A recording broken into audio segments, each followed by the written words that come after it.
Reading, jumping, dancing,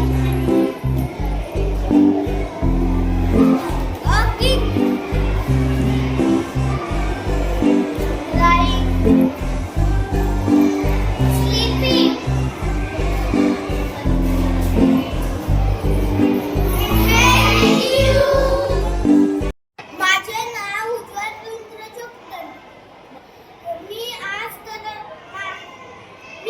कराची कुठून आला.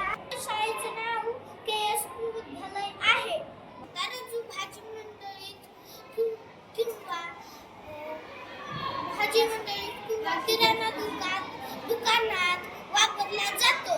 किराणा व बाजारात